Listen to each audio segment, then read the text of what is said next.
But at first, I just wanted to introduce Dr. Geer. He's an information security visionary. I don't think I need to talk a lot about him, but he's currently the Chief Information Security Officer of In-Q-Tel.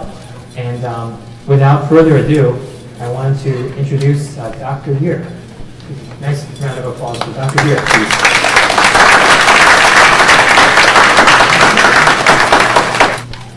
I take these kind of things somewhat seriously, but that also means I appreciate interruptions and questions and so forth. Feel free to do so. If I don't see you, be more obvious. Link the arms or something. I want to say a little something about In-Q-Tel just because this is a chance to do it, although this is not an In-Q-Tel talk, let me be clear.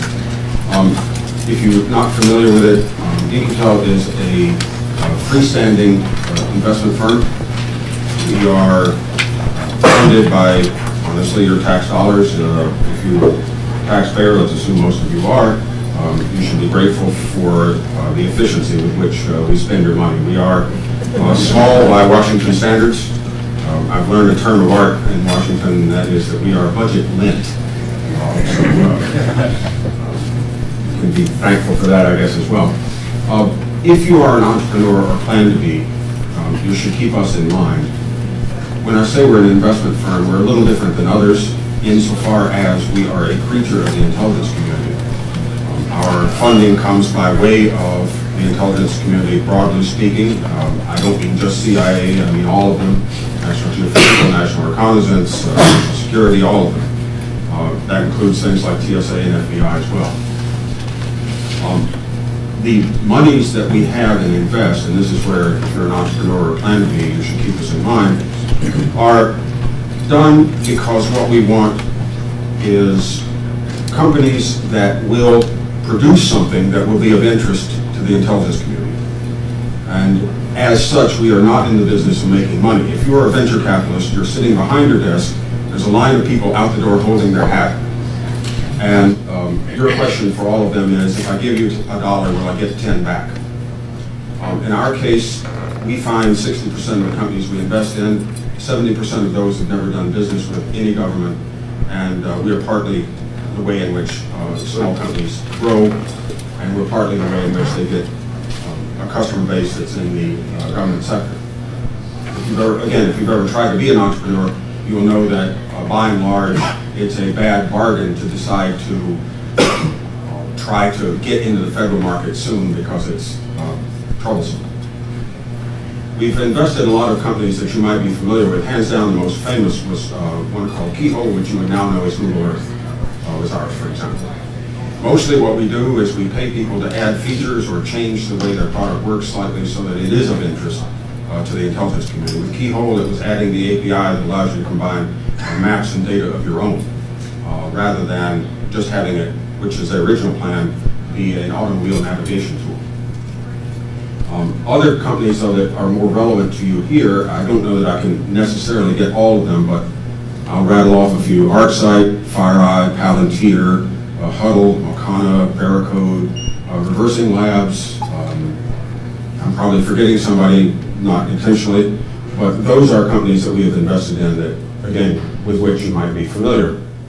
In all cases, what we offer them is a chance to do something that may well, in fact, be in their roadmap, but would be delayed, or which was not something that they had planned to do. A long time ago, I took one of my daughters to the Academy Awards, and we managed to, I won't quite say break in, but end up in the front row. And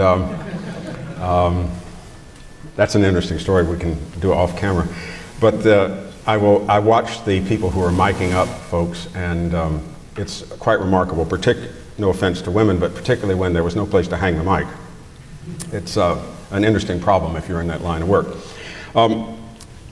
But back to In-Q-Tel, we invest in a lot of them, and most of those are where, again, we are taking something out of their roadmap or an adaptation of what they do that would be of interest to the intelligence community. We do not, if you're an entrepreneur, we do not take board seats, we do not take equity. So we are non-dilutive to founders, which is very useful. And everything we do is covered with a statement of work that has warrant backing, which is to say options backing, If in fact you have a wonderful day and you go public or you sell to somebody with a lot of cash or whatever, yes, of course, we exercise our options and the money goes back in the pool, back to being good for you as a taxpayer. If not, that's not the point. The point is that whereas a venture guy would say, if I give you $1, will we get 10? Ours is, if we give you $1, will you live long enough to build the stuff that we're looking for? And so I just leave it at that. We have an office in Waltham for what it is worth. Headquarters is needless to say in Washington, and the other off-board office will not surprise you. It's on Sand Hill Road in Menlo Park. All of those are locations that might be unsurprising. So I'll skip the In-Q-Tel part from that point forward. This is not an In-Q-Tel talk. What this is a talk on identity and privacy, and to a degree, identity as privacy.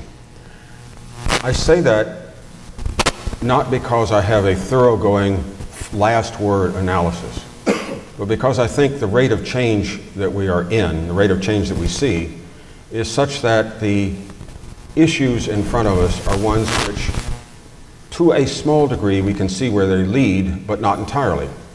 Everybody here knows that the rate of change, generally speaking, is very fast, and that the rate of change is something that is not anticipatable well enough to show up in policy in the Washington or broader sense, before the technology is already in place.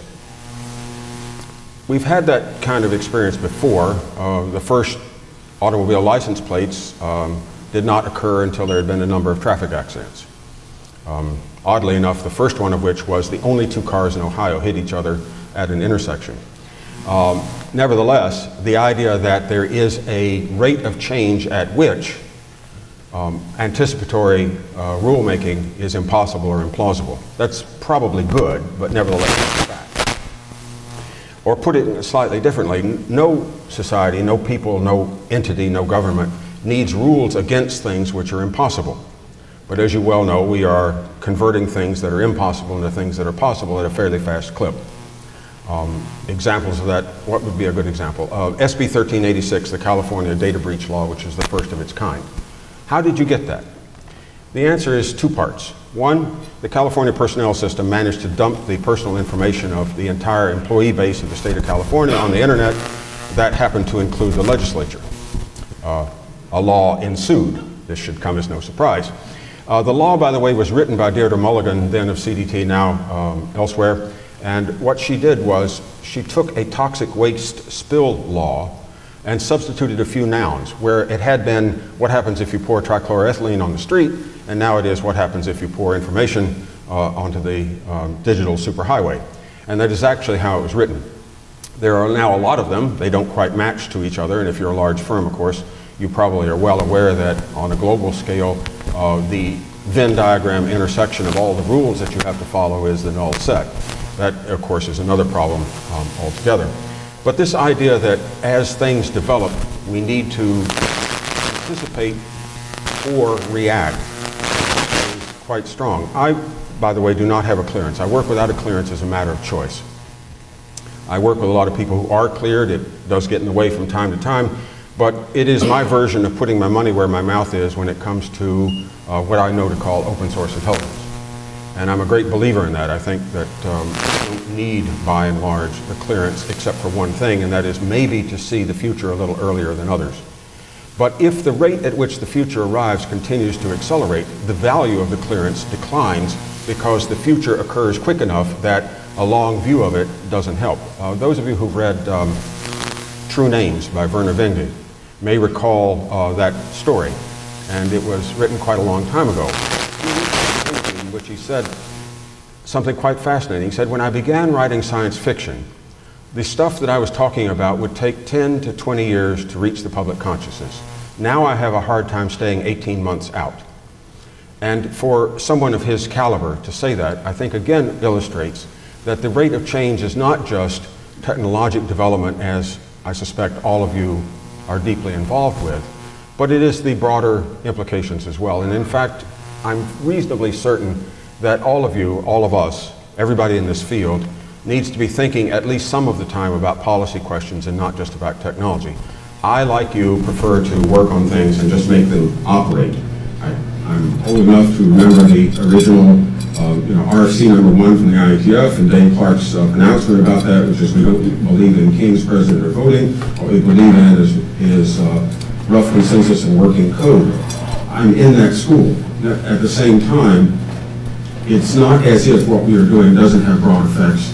And I think all of you would be advised to at least pay attention, if not involve yourself, in how legislatures and the like work on that. There are currently roughly 25 bills in the Congress about cybersecurity alone, many of which you would not like, and I'll leave it to you to read them, but many of which you would not like. At the same time, those are folks who are doing their best, and what does that mean? And it means that doing your best in this space is difficult, particularly when what you're talking about, on the one hand, is a rate of technological change that is nimble and small and quick, versus a rate at which one can plausibly provide rules to society at large, which is anything but. And again, it's probably a good thing that the rate at which you can apply rules to the rest of society is slow, contemplative, full of compromise, etc. That's all in all probably good, because the alternative would not be good. The alternative is authoritarian. Nevertheless, I suggest that all of you should, in some sense, pay attention to that. When I think looking back, you could say, where do we all come from? Everyone my age in security was trained for something else. I was trained, for what it's worth, as a biostatistician. I actually have a computer science degree, but the main training was as a biostatistician. That means, to a degree, I think like a biostatistician. That is to say, I view many things as questions of like public health or disease models or transmission or those kinds of things. That's fine. That's a good prep. It's just as good a prep to be a civil engineer. Why do buildings fall down? How did the Tacoma Narrows Bridge oscillate itself into non-existence? And so forth. How do you build things that survive situations outside of the envelope that was their set of design requirements? That's a fine preparation. Being a lawyer is a fine preparation, because lawyers, amongst other things, have to worry about the difference between procedure and enforceability. How do you think about things which you would like to have happen, but is it plausible to enforce them? As you all know, the number of rules is very large now. I recommend a book, the title of which is 3 Felonies a Day, written by Harvey Silverglate at the Harvard Law School, in which he talks about the number of rules are such now that nearly everyone is committing, as he puts it, felonies a day, just because, frankly, you don't know what all of the felonies you might be committing are. That being said, we risk, of course, getting ourselves into a situation where almost all enforcement is selective. And selective enforcement, again, is not the hallmark of a free society, it's the hallmark of a non-free society. So these are important questions. I'm going to speak, in a sense, about one of them, but more as a matter of trying to think about where things lead, and not as something where I'm trying to say we should do this, or we should do that, or we should not do something else. The title of this was Identity as Privacy. And identity is a hot topic. If you haven't seen it, you might want to read the so-called National Strategy for Trusted Identities in Cyberspace, or NSTIC. If you hang around Washington, everything is an acronym, so NSTIC is the way it is said, but the National Strategy for Trusted Identities in Cyberspace. It was put out by the Obama administration, I think, a little over a year ago. I'm sorry, I can't remember the exact date, but nevertheless, it's an idea of what do you do about the problem of identity. Now, mind you, many of the people who are talking about identity are, frankly, more interested in attribution. Attribution being a term of art of if a bullet comes by your head, who sent it? And that idea of attribution as applied to the digital sphere does bring up the question of anonymity as, from their point of view, a problem. You may view anonymity as far from a problem, but rather as something that is the hallmark of either living in a big city or being on the internet at large. It is now, of course, entirely passé, but John Perry Barlow's Declaration of Independence for Cyberspace, when reread now, can only be described as wishful thinking, yet attractive wishful thinking. I still think it was attractive wishful thinking, but that's what it has turned out to be. Aspects of that include the so-called end-to-end principle. The end-to-end principle, which was first put out by, I believe, Clark, Salzer, and read, if I remember correctly. And it said that the internet, and I believe that to be in many ways the fundamental design decision in the internet as we have it now. For those of you old enough to remember, the telephone system had anything but those characteristics. Rather, it had the idea that it was the network, in some sense, that was responsible for everything, whereas the internet design principles that came from the end-to-end idea were quite the opposite. And end-to-end says that what the network is a transport mechanism. It is not a policy enforcement tool. And as a transport mechanism, it carried all packets, and the question was, what security regime did that require? And the answer is none, because that was a subject of discussion and negotiation between the endpoints. Endpoints itself, at the time, was well understood. It is now difficult. It is now difficult to understand what endpoint means. Is the endpoint code? Is the endpoint you? Is the endpoint a device? I suspect everybody in this room has multiple devices, some of which are probably synced with each other. What is your endpoint? Marjorie Blumenthal and Dave Clark have written another paper trying to bring that up to date. Again, I'll leave that to you to read, but nevertheless, it is a thing where the definitions have changed. Again, with my time in Washington, I can say that in any public policy, the real part you should read is the definitions page. It's all over after that. The definitions page is where it matters. The rest of it is, it's all over. Because the definitions page says what we mean by X or what we mean by Y, and the rest of it is the implementation details. So if you don't have the heart to read 25 bills a season or what have you, at least take a look at the definitions page, because those have a lot of impact on what then happens.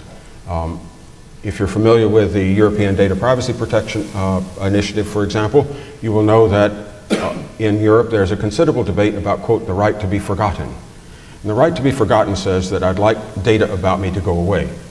This, of course, is quite difficult. It's quite difficult in any number of ways, not the least of which will be experienced by most people, including my children, who are coming of age as we speak and who have been, in so many words, disclosing rather a lot between the time they got their first device and the time they entered the job market. That is just one example, but it's one that everyone is familiar with. Nevertheless, the right to be forgotten has its attractiveness. There are communities in England, small towns, that have asked to be taken off the map. And you might say, why would you ask to be taken off the map? And the answer is that Czechoslovakian lorry drivers who don't speak English and read only GPS are driving big trucks through towns where the roads are all single lane, and they would like to be taken off the map so that GPS can't find them, so nobody routes their trucks through the assembled sheep on the roadway, etc. These kinds of things are what I'm getting at, and there's a plethora of examples. There's more examples than we can probably enumerate. This, again, may be good and it may not be, but it indicates to me anyway that where technology takes us is not yet out of our control, but it could well be.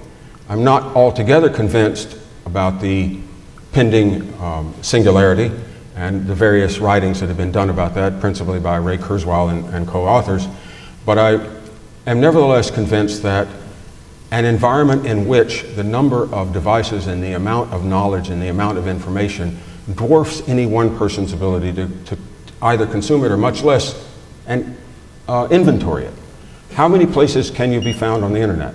If you want to watch something, watch this Sunday on 60 Minutes, where Leslie Stahl and Alessandro Acquisti, who is a professor at Carnegie Mellon, will talk about, quote, re-identification, unquote. And re-identification is where you think you're anonymous, but you're not. The experiment that they perform, they've performed many experiments. Acquisti, by the way, I believe is the best experimental designer in this field, hands down. Nevertheless, what they will show is they went out on the Carnegie Mellon campus, took a bunch of pictures of people at random, and then were able to identify them by wandering around the internet. There are 3 billion new photos with people's faces in it uploaded a month. So even if you are not in the habit of uploading pictures of yourself in either dignified or undignified situations, the odds that someone else has done so are large. And re-identification is now a term of art that you might want to scan. There are lots of papers in this space, and it begins to look like re-identification is difficult. You, I'm sure, are well aware that There have been several episodes where, quote, anonymous data, unquote, has been shared with the research public. AOL, I think, did it first, but there have been a bunch of people that have done it. And the idea was, we'll provide some anonymous data so that researchers can look at patterns of use and the like, but not actually identify people. Every one of those, to my knowledge, has come to grief in that if you are talking about something that not many people are talking about, if you are unique in any way, odds are it can be found. And so this technologic change, where so much of it is out there that you are unlikely to be able to corral it, is probably the basis for the European desire for a right to be forgotten. At the same time, I view that as almost impossible to enforce. Amongst other things, in a world of republication, where people scrape one website and put it on another, finding all the places to turn it off are difficult. It has, of course, at the corporate level, been some time since it was far cheaper to keep all your data than to do selective deletion. It is far more tractable, and it is far cheaper and more cost effective just to keep all your data. And as we know, the amount of data is growing quite quickly. Gartner's estimate is world doubling time of data is under 30 months now and declining. If you look at the rate of Moore's law, which seems to be still holding up, that's a doubling every 18 months. But I will point out that the cost effectiveness doubling time for storage is under 12, and for bandwidth, at least not necessarily what you can buy at home, but bandwidth in the laboratory, it's probably under 9. So let me just say as round numbers, 18, 12, and 9 is 2 orders of magnitude in computing power a decade, but 3 in storage and 4 in bandwidth, which says that in future, data in general will be far more extensive than our computing can keep up with it, and at the same time, it will be far more mobile than we're used to having. So those things make a important change in the way we view the world. For those of you who are in the security trade, which I suspect is 99.44% of you, I think we could owe our jobs to something that I will describe.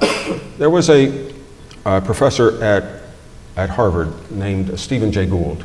You may or may not have ever heard his name. He's a paleobiologist. He had some very interesting shows on National Public Television.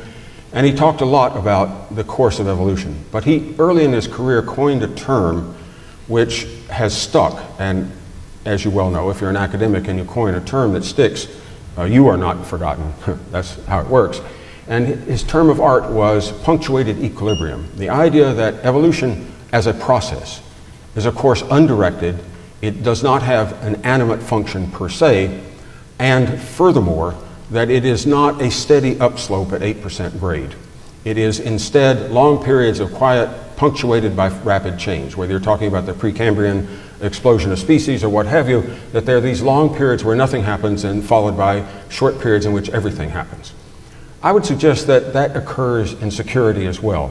And all of you can, in some sense, thank Microsoft for your jobs when they first introduced a TCP/IP stack for free in Windows, I believe Windows 3. What did that do? And the answer is it did something really good, but it had a side effect.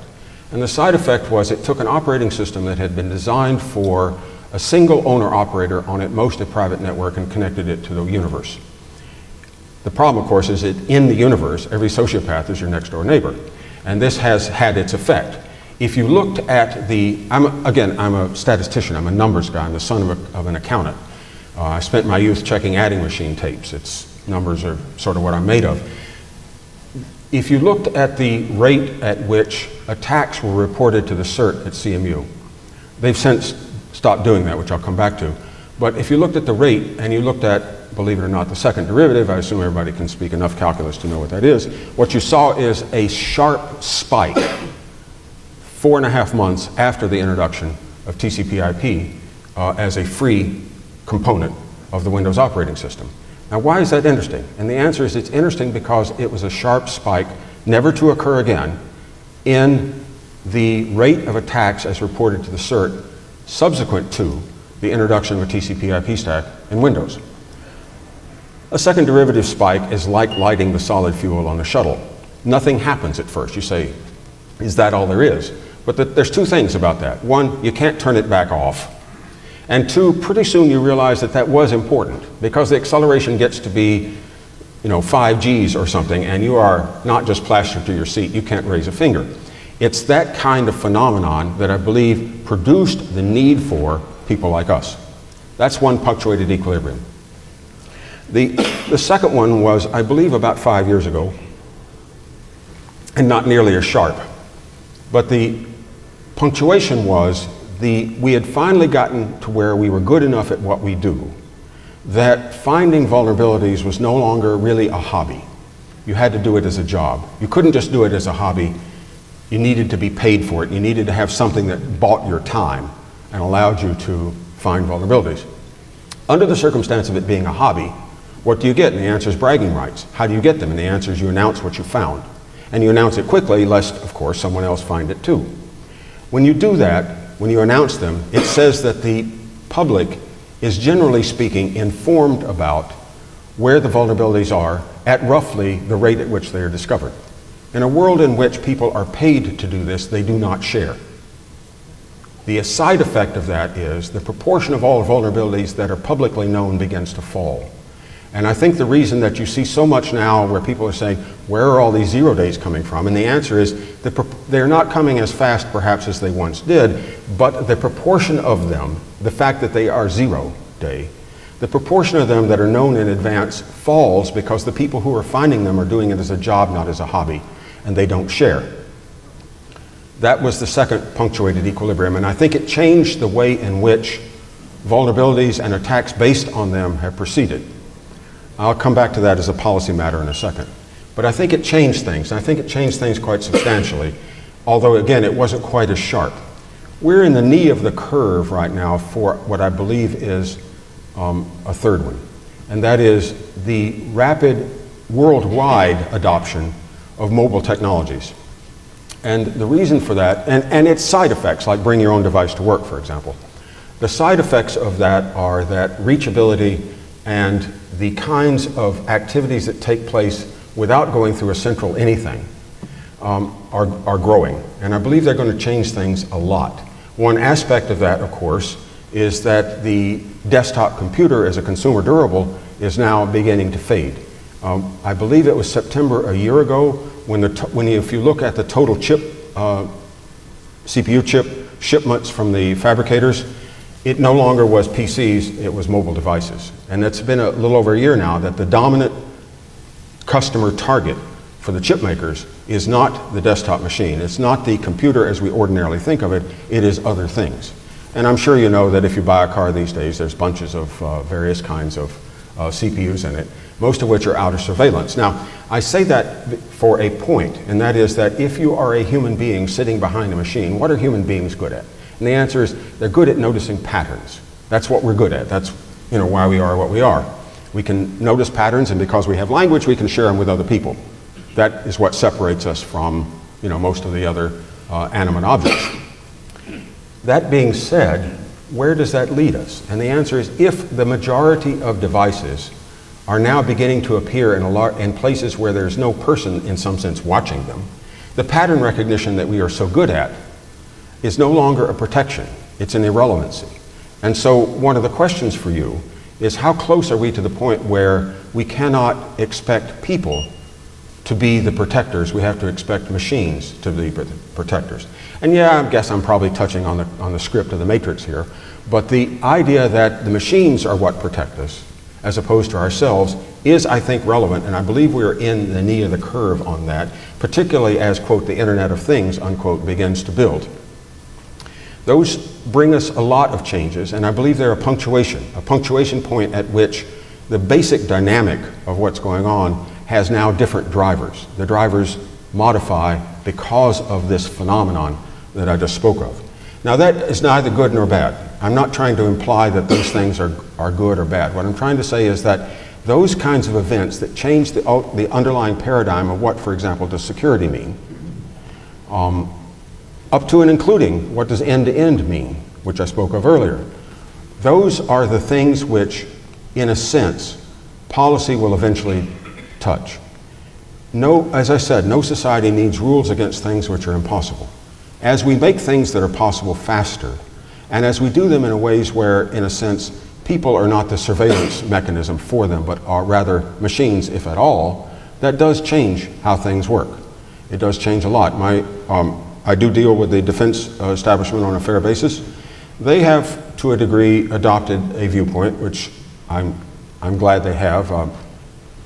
I'm by no means the author of it, but one of the various rabble-rousers about this, which is that intrusion prevention is probably a lost cause. Intrusion tolerance is probably the better design principle. The idea that you cannot prevent people from getting in, but what you can do, quite possibly, is prevent them from doing anything that derails the fundamental mission of the computer in general. Our opponents do the same thing. You, I'm sure, have seen the, isn't there a botnet that's mining bitcoins right now and using your spare cycles for this purpose? In a sense, what do you care? Now, we can debate that if you like, but what do you care? You still have all the compute power you need because it's nice about not stealing it when you need it. On the other hand, there's an awful lot of compute power out there that could be harnessed for things of that sort. Do you care? Do you? And it's a real question. Do you care? Do you care if machinery that you own is being used for something that you didn't ask it to do?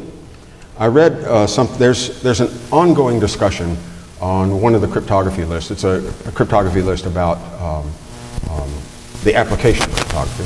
And they have been talking over the last few days about whether or not it is, at this point, possible to say that I'm going to verify the code I use. And someone made the very cogent remark that in a single day, he now uses more code than he could probably himself review in a lifetime. So his only alternative is to pay people to review it. The problem with that, of course, is the people he's paying to review it could probably get a better price from people that are not your friends. And so where do we want to go with that? Let me offer a policy kind of question. And this is one where I am not a lobbyist with a capital L in registration and all that, but a lobbyist in this sense. And that is, I think the US government ought to corner the market in vulnerabilities. As you well know, there's a vulnerability market out there. There are people who buy them and the people who sell them. Two brothers from Texas, the Hunt brothers, were able to corner the world silver market. You think the US government doesn't have enough money to corner the world vulnerability market. We just simply announced, show us a competing offer, we'll pay you 10x. Now, of course there are folks who say, I do not sell to Americans, I only sell to Ukrainians. Those folks won't sell. But if you know that there is a market, and if you know that a fair number of the vulnerabilities that are found are at least automation assisted, if not automation assisted, then in turn someone who has them and says, I do not sell to Americans, will know that someone else will discover it in due course, and so the shelf life of the thing that they have found is limited, and they must find somebody to sell it to. I think we would collapse the market fairly quickly, but I say that on one condition, and I mean this, that if we're going to buy those, we're going to make them public. I do not want them stored up as a kind of alternative to nuclear weapons in silos. I want them made public. And for what it's worth, General Hayden feels the same way. God be praised. He feels the same way about that, that the idea of classifying vulnerabilities is nonsense. Because amongst other things, it means everyone else will follow suit. And pretty soon, and as you know, nearly every country that's worth talking about has some study group out there trying to find every way it can modify the internet experience, or perhaps derail the internet experience of potential adversaries that it might find in a shooting war. If we were to make them all public, we empty their warehouse of 0 days at the same time we empty ours. And so the idea of somehow or other we need to buy them all and in turn give them to your favorite covert agency is, I believe, insane. And it is cheap to buy them all on the scale at which the US federal budget is denominated. We need to do that. And the reason we need to do that is, I think, the response to one or perhaps two of those equilibrium punctuators of which I just spoke. Now, that's only one example, but it's the kind of example of where does this lead and what could we do that I think people such as yourselves, who are in a better position to know what side effects are, need to be outspoken.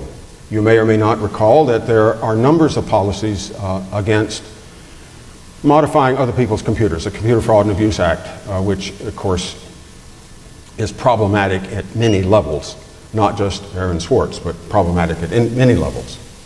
Because amongst other things, what is happening amongst laws and regulations we see is we have begun to separate, to no longer require actus reus and mens rea, which is to say we have begun to say in the traditional criminal law setting, it said that you had to have done something and you had to have done it with intent.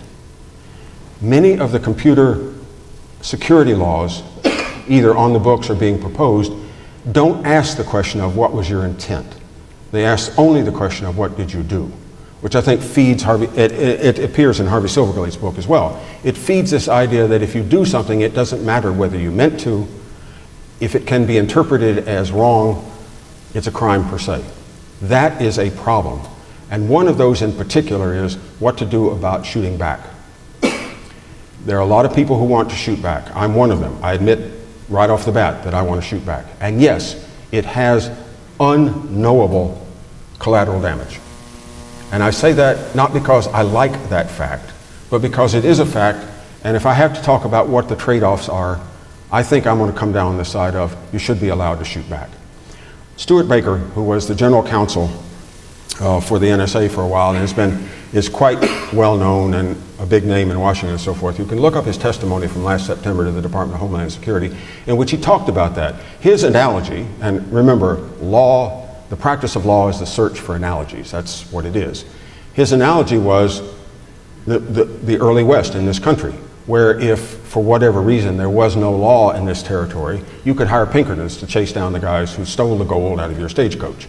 The idea that there are private police forces to make up for the absence of public law that is effective is something that he was talking about. I strongly recommend reading his testimony. Again, it was from September, Stuart Baker. It though nevertheless raises this question of what should we be doing given that our opponents are now people who are not slouches. They are very, very good. There are, on this past Tuesday, was there not one of the advisories was, if I remember correctly, HTTP.sys, where you can send a single packet to an IIS server and you can't recover the IIS server without rebooting the machine. Now there's an interesting little tool. What would you do with that? The answer is, well, if I was the person who found it, I would sell it to Anonymous. Of course, strictly speaking, I would not, but you get the idea. I would sell it to Anonymous. I don't actually sell anything. I'm past the point where I'm a fighter pilot. I'm now more like an airshow judge. But nevertheless, what would you do with that? And I think denial of service, particularly denial of service as a purchased good, you know, you can buy denial of service now relatively cheaply. I got an advertisement last night, not for denial of service, but for Twitter followers. If you buy enough of them, they're 1/10 of a cent a piece. You can buy a couple $100,000 for a couple $100. Now, what does that mean? And it means that our opponents know what they're doing. And part of that, of course, is the design characteristics of the internet. The design characteristics of the internet were for survivability, not for policy. And I still believe that the end-to-end principle is the most important decision we ever made. Nevertheless, one might say, so what would that do for policy? What would our friends in Washington want to do with that? Well, I'll tell you what they want to do, and it's obvious. The last 10 years and newspaper headlines would tell you, and that is they want to deputize all the ISPs. And in fact, in a country, this one, where 90% of the internet, however you want to describe it, and I don't mean just ISPs, I mean every internet-facing service, etc. If 90% of it is, or 95% of it, is owned by the private sector, what do? And the answer is either you nationalize it or you deputize people against their will. If I were in charge, which I'm not, or if I can channel for Dr. Seuss, if I ran the zoo, I think I would say to the ISPs, here's your choice. Either you're a common carrier, in which case we give you the liability protection that common carriers get. FedEx is not responsible for transporting a package that is illegal. If you're a common carrier, you carry all bits equivalently. You do not charge differentially. If you want to charge differentially, you're welcome to do that, but by the way, you're responsible for content. Choose wisely, we don't give refunds. That's what I would say if I ran the zoo. Maybe it's good that I don't run the zoo, but nevertheless, that's an example where what is going on is the ISPs are being deputized against their will across the board. There's an ongoing discussion about whether or not Skype has a back door. Why would it have a back door? And the answer is not in your interest. If it has a back door, given who owns it now, it would be because the back door was required to operate in probably other countries. If you are a multinational, you have to abide by the laws of the countries you're in, and not everybody is freedom-loving as much as we are here.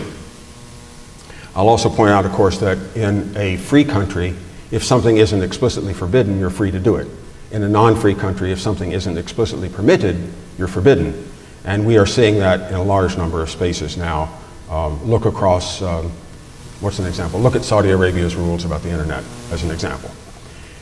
How do you deal with that if you're a large company? And the answer is you, in fact, have multiple versions that abide by local rules. Of course, locality is another matter. Geocoding the internet has its advantages. It also has its disadvantages. You can figure that out. You know what I'm talking about. It has its advantages and its disadvantages. What is the trade-off there? The trade-off depends on where you think the future is. If you think the future is one kind of future, then the trade-offs of geolocating the internet are bad. If you think of a different kind of future, the advantages of geocoding the internet are good. It will happen if you don't say something. And it will happen in a way that, amongst other things, will quite likely play out first in an internet sales tax, if indeed the government passes that. If it passes an internet sales tax, the question is, who gets deputized besides FedEx and the Postal Service and UPS? I'm not sure, but it probably means looking for where is the actual source address physically. You know, is it at my address, which is in Rhode Island? Is it at your address? Some of you no doubt live in this town. Where is it? And does that matter to you that that is a recorded matter? Does it matter to you that, as I said earlier, recording everything is cheaper than recording just some things based on a decision? Because the time required to make a decision is very, very small. There's a company in Washington run by Meet Yoren called NetWitness. What does it do? And the answer is it records all the data coming into a company. It records everything. This has value if you later discover that a problem is, because you can work backwards and say, where did this first appear? How long has this been going on? Because that question, if you're in the intelligence world, how long has this been going on, is far more interesting than who is doing this. How long has this been going on? Because to do any kind of repair, you have to know how far has it been. The theft of the avionics in the F-35 Joint Strike Fighter is an example of that. Had to be redesigned. How did the theft happen? The answer is counterparties. If you look at the Verizon data breach report, what does it say? It says that 80% of all data thefts are discovered not by the victim, but by somebody else. Myself and a colleague in New York who works at a bank that doesn't allow me to say who he is, run something called the Index of Cybersecurity. I invite anybody here to be in contact about that, because we're always looking for respondents. Respondents in this case means we ask people their opinion. Just like if you're familiar with the Consumer Confidence Index. That is an opinion-based index done by asking people questions on a monthly basis. In the case of that one, for what it's worth, the conference board pays the Nielsen organization to make 5,000 random phone calls a month. As you might guess, I'm not in the business of making 5,000 random phone calls a month. Instead, what this is a little one-page click button, a set of click buttons that, thank you, a little one-page set of click buttons that asks, in the last month, has, for example, malware pressure on your environment gotten worse, gotten better, gotten a lot worse, gotten a lot better, stayed the same? For those of you who've done survey research, that's called a Likert scale. It's typical in survey research. It has one useful feature. I'm sure if I asked everybody in this room to write on a piece of paper what their definition of a vulnerability is, we would have more than one answer. We'd probably have many answers. We'd probably have something like 50% of the count in the room different answers. That is a problem if what you're trying to do is science. If you're trying to do science and say, I'm looking for the causal sources of effects that I can see, having definition problems is an issue. If, on the other hand, you say to people, Paul, in the last month, has vulnerability pressure gotten better or gotten worse?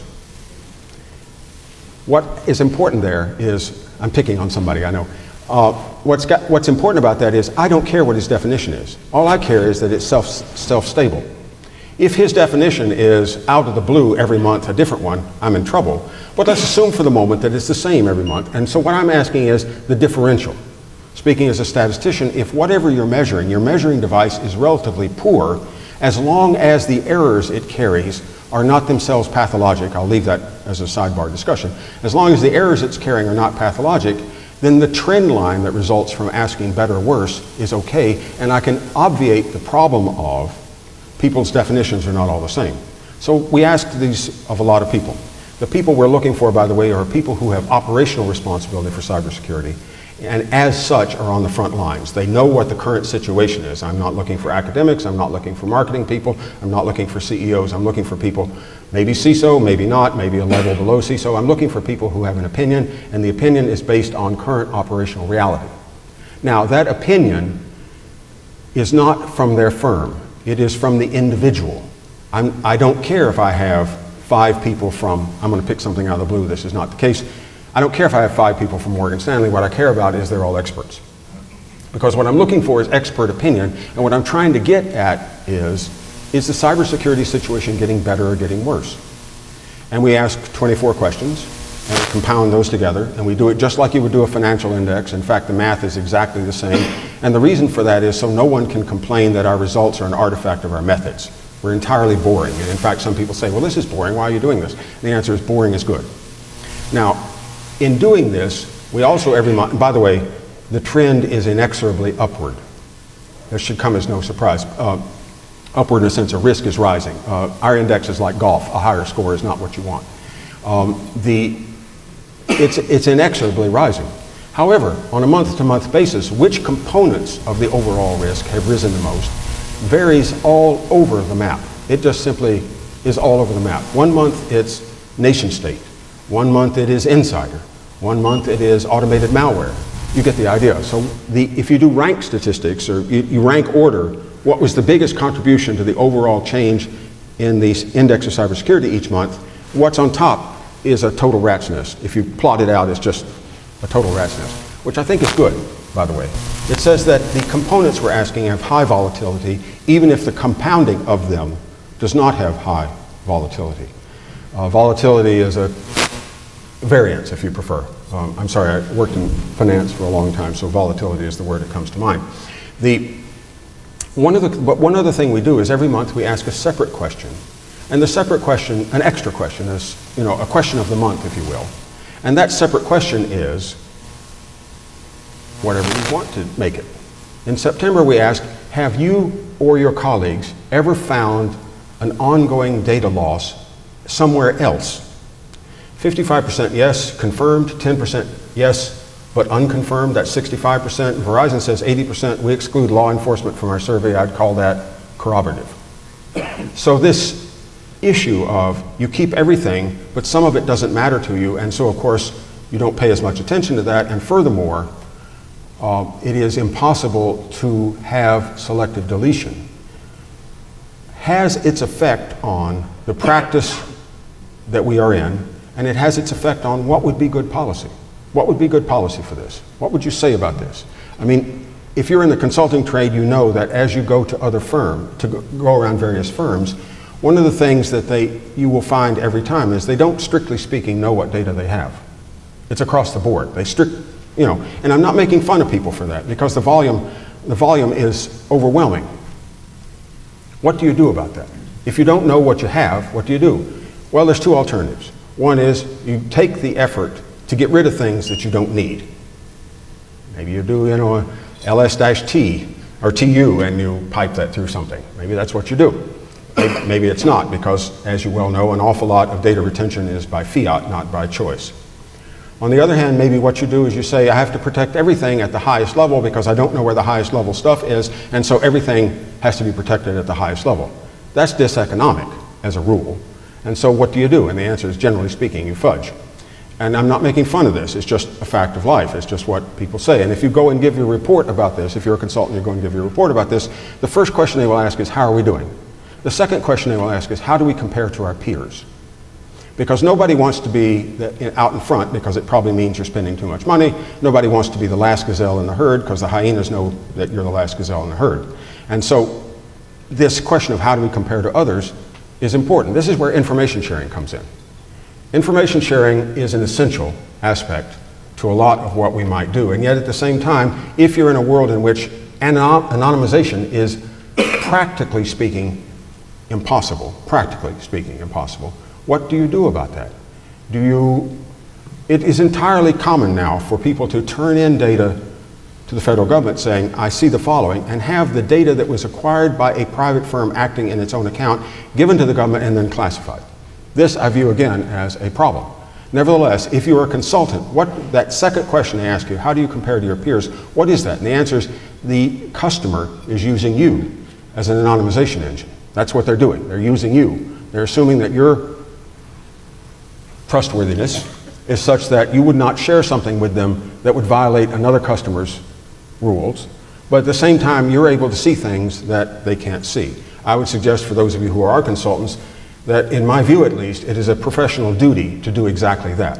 And so you now see a lot of that. Mandiant's reports, Symantec's reports, everybody has got a report now. Vericode's reports, for example. Everybody's got a report on this. Symantec recently had a paper out, probably a year ago now.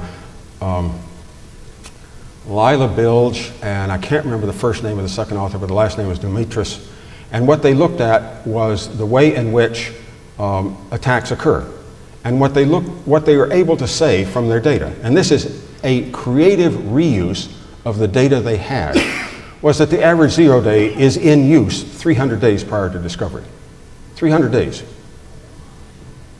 What does that tell you? I'm not sure what it tells you, but I can tell you what our friends in defense ask. They want to know who is behind it. And if they can't get that, they want to say, this attack, was it the same people who did this other attack? They want to know, does it come from the same people? And if they can't get that, they want to know, does it come from a kit? And can the kit be bought? And one of the questions that you might ask is, if I can buy a kit, is that the latest model of Hyundai, or is that last year's model? Is this year's model being used by people who don't share and they only sell it after they've got a better one, or the one that they've got has been used a bit too much and they want a fresher one that won't be recognized? These are important questions at the highest level. And what do you do about them? Let me turn to the identity as privacy question. This is not quite a tall enough building. Go to the Hancock Tower and look down. Look at everybody's roof. Suppose you see a couple, what's a nice term of art, in flagranto delicto on a roof. And you have no idea who they are. The question is, do they have privacy? If your answer is the definition of privacy is unobservability, the answer is no, because you can take a picture of it from the roof, from the observation deck at the Hancock. If, on the other hand, your definition of privacy is the absence of identifiability, then the answer is yes, they have privacy. You can see it, but you don't know who they are. I don't need to tell you that observability is ramping up fast. I spoke of that early on about re-identifiability of photographs, but observability is ramping up fast. If you have bought a new car, for example, you have in each of the tires something that says whether I'm low on air. How does that get to the dashboard, since after all the tire is spinning, and that's a problem? And the answer, of course, is a little Bluetooth radio. That means, and of course, how does the dashboard say it's your right rear tire? And the answer is each of those little Bluetooth radios are unique. So, if you go to London, where they already have the entire infrastructure for cameras at every intersection in every direction, what would it cost to add Bluetooth recognition for cars? The answer is nothing, because they've paid for everything already, and a radio antenna is cheap. So do you care about that? It's observability. I work in an area where from time to time I see things early. I can tell you that facial recognition at 500 meters is entirely possible. I can tell you that iris recognition at 50 meters is entirely possible. I can tell you that your heart is a small microwave transmitter that currently can be read at 5 meters out, and furthermore, just like your fingerprints, it's unique. I can tell you that you carry in your pocket, those of you who carry a cell phone, probably it's a smartphone, it has an accelerometer. The accelerometer will tell me whether it's you or not, because every one of us walks in a slightly different fashion. Gait analysis, as it's called, is entirely doable with the accelerometer in your pocket. In fact, the accelerometer in your pocket, if you're careful about it, you can even tell what someone is typing, because when they touch the screen, they move it just a little bit. These are all things that are either in lab or in development as we speak. What do you want to do about that? And the answer is, you can't stop the progress. I don't see how you can stop the progress because, amongst other things, technology is in a positive feedback loop. And positive feedback loops, by and large, cannot be stopped. So let's assume for the moment that observability is rising at a very fast rate. That would say then, can I do identifiability instead? Can I fall back from my definition of privacy as the absence of observability to one that is the absence of identifiability? And this is where things like the National Strategy for Trusted Identities in Cyberspace actually come in. This is where questions of photo re-identification, even if you don't take photos and you don't have a Facebook account or what have you, someone probably has. I'm standing in front of a camera. Okay, you were all photographed by the person taking a photograph of the meeting early on. I doubt any of you care that it's known that you were here, but nevertheless, there you are. Observability is getting out of control and will not come back. Give it up. I don't like that, but give it up. The only way to really not give it up, the only way to get it back, is to adopt the lifestyle of those who choose such things as Amish or Bruderhof or some one of the cloistered communities, where of course you don't have privacy, but only from your community members. So can we do the identifiability? That is a problem, but I would suggest the following. What do you have as a definition of security might be, this is mine, the state of security is the absence of unmitigatable surprise. There will always be surprises. The question is, can you mitigate for them? SB 1386, the data breach law, says there will always be loss of credit cards. The question is, what do you then do? And it says, you know, you buy people a couple years worth of credit watch and you give them new cards and if something's been bought, you know, if a ton of jewelry's been bought in Cairo, you give them the money back and so forth. That says that surprises will happen, but we know how to mitigate them. So one might say that under the data breach laws, we have a state of security, at least by the definition that a state of security is the absence of unmitigatable surprise. By contrast, what would we say for privacy? And this is where I'm going to be contentious. I view privacy at this point as a state of privacy is where you have retained the effective capacity to misrepresent yourself. Because if you cannot misrepresent yourself, you don't have it. And I don't like that. But again, I'm not in the wishful thinking department. I'm in the, as best I can, reality department. And that is, if you cannot misrepresent yourself, what have you got? And I think that includes, what's a good example? Those of you who have I don't know how many of you still do this, but there was a time when cypherpunks, for example, would generally at meetings would swap affinity cards at CVS or what have you, so that you're randomizing the tracking mechanism. You might pay, if you have a therapist, you might pay your therapist in cash under an assumed name. If the smart grid comes to pass, you might put a motor generator between yourself and it, so it doesn't read what your appliances are doing. If you're really serious, you probably retain an inventory of misconfigured web servers and you proxy through them. This is what I mean by the effective capacity to misrepresent yourself. And yes, it is absolutely something that can be used for good and something that can be used for bad. I am certain at this point that all security technology is dual use. Dual use is a Washington term for it can be used for offense or defense. I am certain of this. We can argue it another time, but I'm certain of it. If that's the case, then we can't say that this technology cannot be used because it might be used by bad people.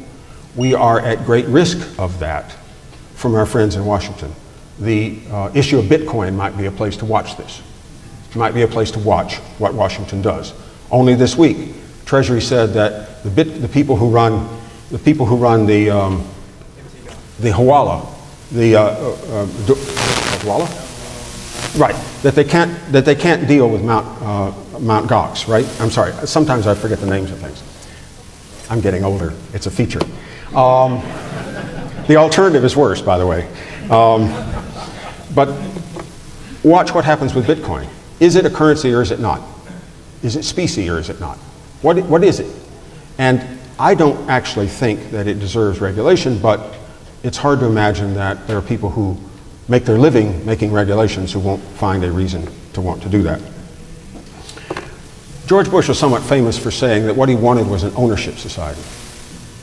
Some people made fun of that, some didn't. I'm not here to argue the point.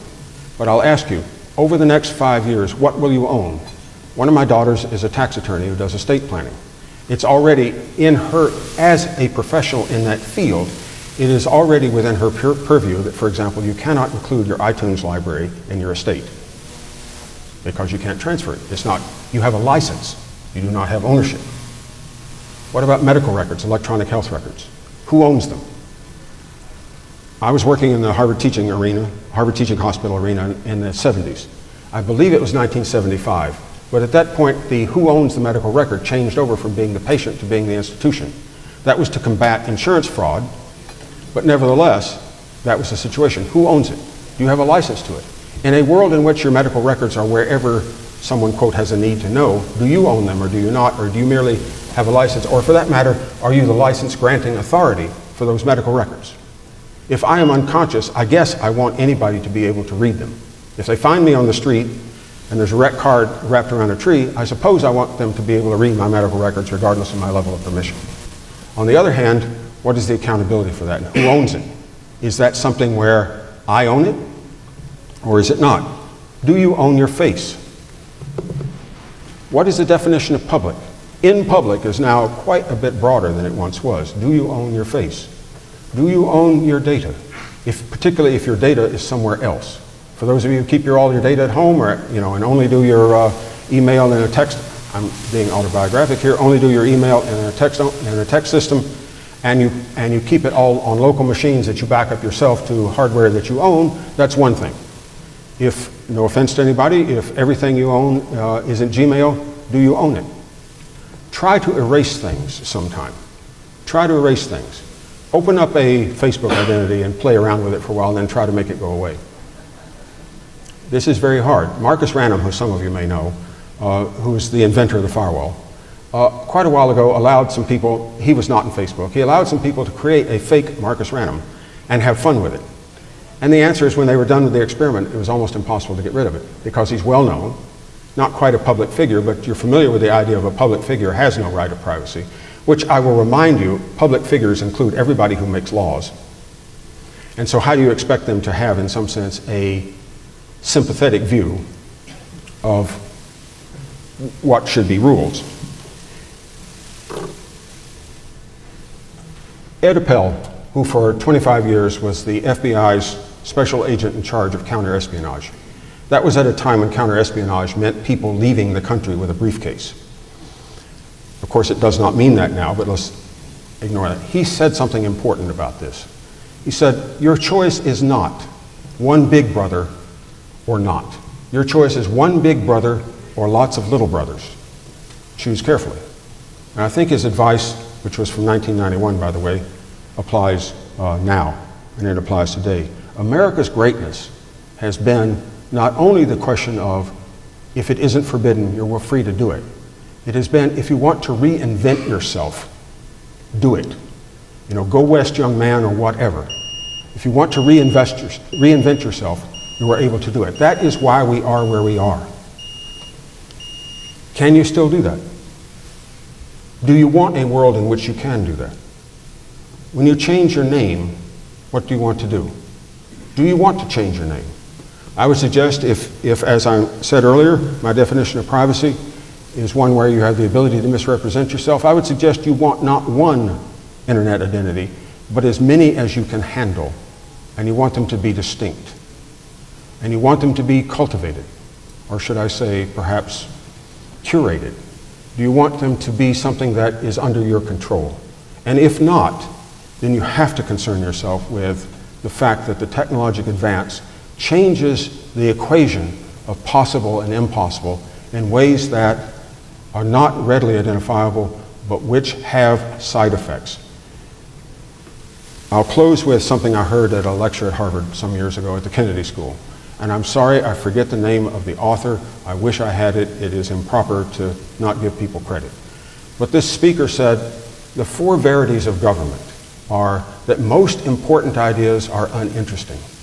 Most interesting ideas are unimportant. Not every problem has a good solution. All solutions have side effects. And I think that applies to us perhaps more than anywhere else. I think cybersecurity is the most challenging intellectual profession on the planet. I salute you for being in it, but I'm here to deliver the bad news that you are in it for life. Thank you.